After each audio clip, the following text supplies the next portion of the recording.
بسم اللہ الرحمن الرحیم۔ مرتے وقت انسان سب کچھ بھول جاتا ہے لیکن ان تین لوگوں کو نہیں بھولتا۔ نبی کریم صلی اللہ علیہ وسلم نے فرمایا، جب انسان کی روح نکل رہی ہوتی ہے تو وہ شخص ان تین لوگوں کو بہت یاد کرتا ہے۔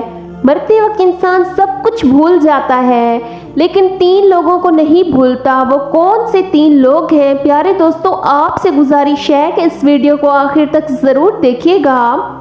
پیارے دوستو، اللہ تعالیٰ نے قرآن مجید میں موت کو اجل سے تعبیر فرمایا ہے۔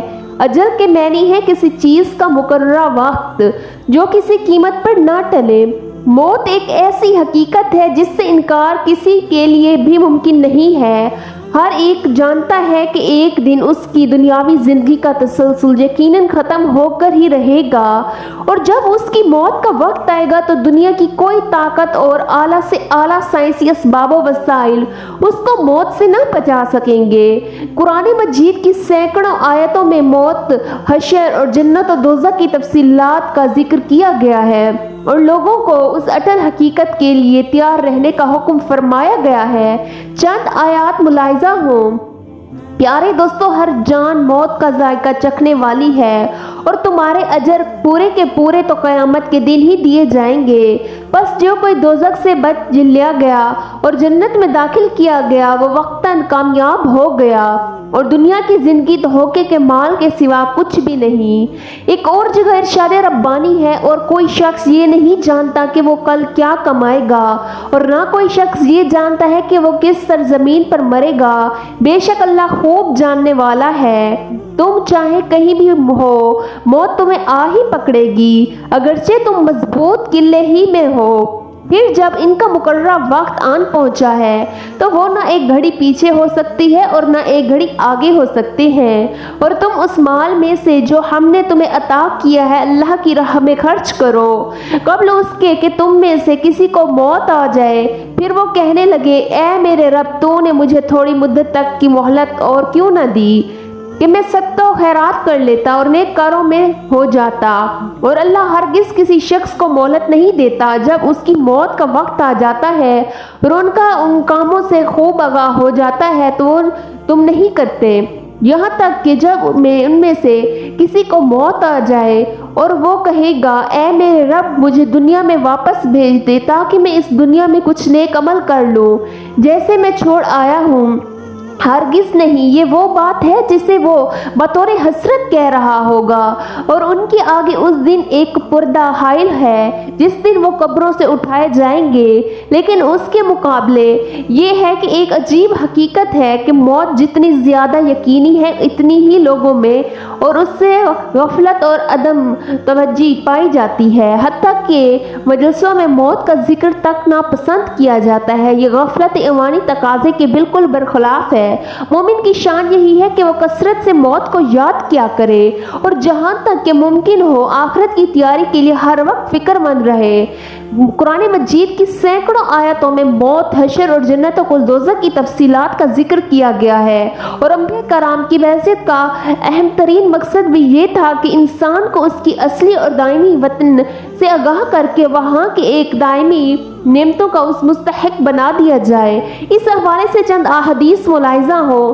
پیارے دوستو، حضرت ابو ہریرہ رضی اللہ تعالیٰ عنہ سے روایت ہے کہ رسول اللہ صلی اللہ علیہ وسلم نے فرمایا، لذتوں کو ختم کرنے والی چیز یعنی موت کو زیادہ سے زیادہ یاد کیا کرو۔ پیارے دوستو، حضرت ابو موسیٰ رضی اللہ تعالیٰ عنہ نبی اکرم صلی اللہ علیہ وسلم سے روایت کرتے ہیں کہ آپ صلی اللہ علیہ وسلم نے فرمایا، جو اللہ تعالیٰ سے ملاقات کو پسند کرتا ہے اللہ تعالیٰ بھی اس سے ملاقات پسند فرماتا ہے، اور جو اللہ تعالیٰ سے ملنا ناپسند کرتا ہے تو اللہ تعالیٰ بھی اس سے ملنا ناپسند فرماتا ہے۔ پیارے دوستو، یہ حدیث متفق ہے، اور حضرت ابی بکر رضی اللہ تعالیٰ عنہ سے روایت ہے کہ جب رات کا تنہائی حصہ گزر جاتا تو حضور نبی کریم صلی اللہ علیہ وسلم اٹھ کھڑے ہوتے اور فرماتے، اے لوگو اللہ تعالیٰ کو یاد کرو، اے لوگو اللہ تعالیٰ کو یاد کرو، قیامت کا پہلا نفقہ آ چکا ہے، دوسرا نفقہ اس کے تابع ہوگا، موت اپنی ہولناکیوں سمیت آن پہنچی، موت اپنی سختیوں سمیت آ چکی،